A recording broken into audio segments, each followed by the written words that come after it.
Narrative technique in The Sound and the Fury. Marks, 10 to 12. Answer. If we are to consider the most popular stream of consciousness novels in the 20th century American English literature, William Faulkner's The Sound and the Fury must be mentioned with the least of hesitation. The actual events in the novel are not that complicated, but Faulkner's diction is somewhat hard to make sense of.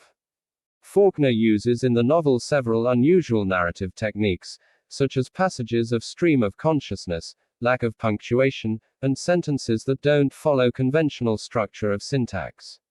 Faulkner uses these unusual techniques to show the reader the mental state of his characters, especially two of whom have mental disability and depression. The novel actually consists of 4 sections having 4 different narrators: Benji, Quentin, Jason, and a third-person omniscient narrator.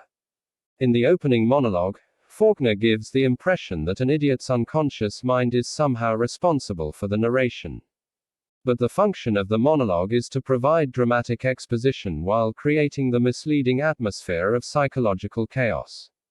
Instead of trying to explore an idiot's mind, which would be an absurd task, Faulkner adopts a narrative point of view which follows Benji's actions but reports in a detached and impersonal manner what the idiot sees and experiences. The events which are narrated occur in several contrasted layers of time.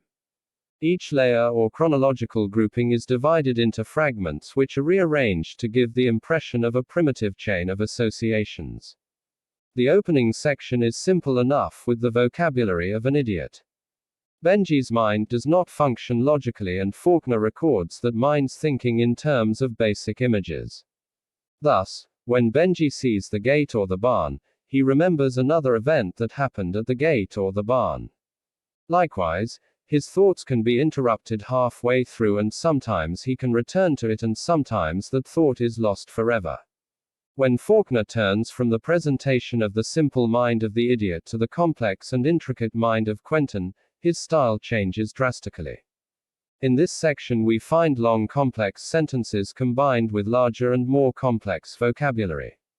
While Benji is interested only in images and impressions, Quentin is interested in complex and difficult ideas, and he tries to solve complicated moral issues. Quentin's mind is concerned only with 1 or 2 ideas: the dishonor of his sister Caddy and nihilistic philosophy of his father. Thus, whenever Quentin's mind jumps back to some thought of the past, it is to these 2 subjects.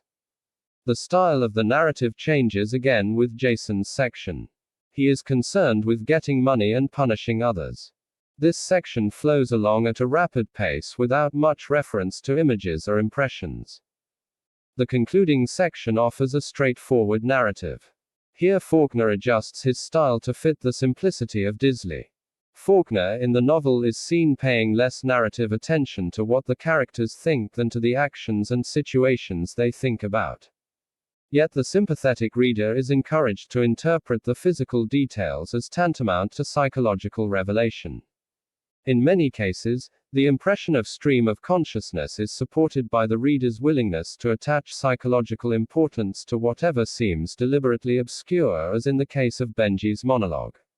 The surface complexities which make any first reading of this novel very slow, and perhaps laborious, are not efforts on Faulkner's part to capture the surge of intuitive consciousness.